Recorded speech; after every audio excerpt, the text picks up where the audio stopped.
AgriGold customers agents welfare association ఆధ్వర్యంలో round table సమావేశం మల్లె లింగం భవన్ వేములపల్లి శ్రీకృష్ణ హాల్లో అసోసియేషన్ జిల్లా కార్యదర్శి కేతినేని అగస్టిన్ అధ్యక్షతన జరిగింది।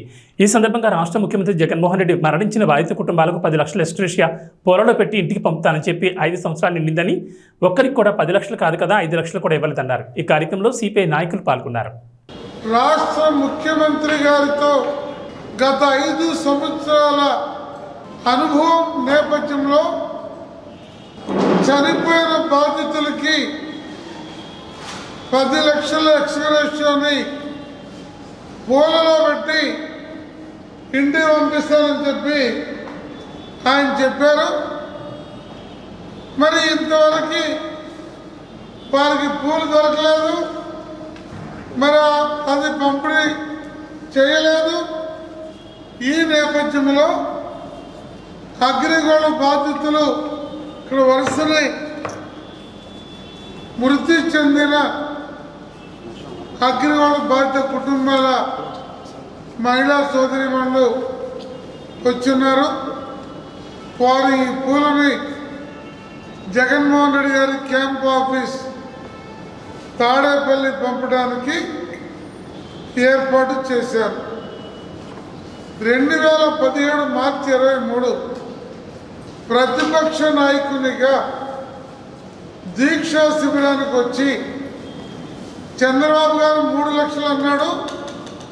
మనందరి ప్రభుత్వం వచ్చినాక మరో 7 లక్షలు కలిపి 10 లక్షలు పూలలో పెట్టి బాధిత కుటుంబాలకి పంపుతారని స్వయంగా 10 లక్షలు ఎవరు అడగల।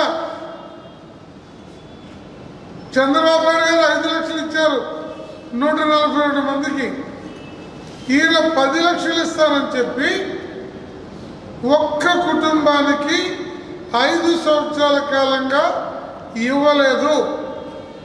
ఇంతకన్నా దగాకోరు నీతి మాలిన దుర్మార్గపు పద్ధతి ఇంకేమైనా ఉంటుందా? సుమారు 600 మంది చనిపోయినటువంటి జాబితా రాష్ట్ర ప్రభుత్వం దగ్గర, వివిధ జిల్లాల ఎస్పీలు కలెక్టర్ల దగ్గర ఉంది। దాన్ని విచారించి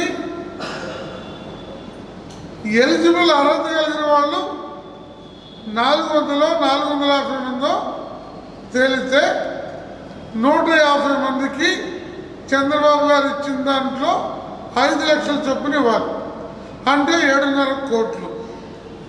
మిగిలిన 300 మందికి 10 లక్షల చొప్పున మీ మాట ప్రకారం ఇస్తే 30 కోట్లు, అంటే మొత్తం 37.5 కోట్లు ఇస్తే 400 మంది పైచిలకు అగ్రిగోల్డ్ కుటుంబాలు ఎవరైతే ఆత్మహత్యలు అసహజ మరణాలకి గురయ్యారో వారికి న్యాయం చేకూర్చవచ్చు।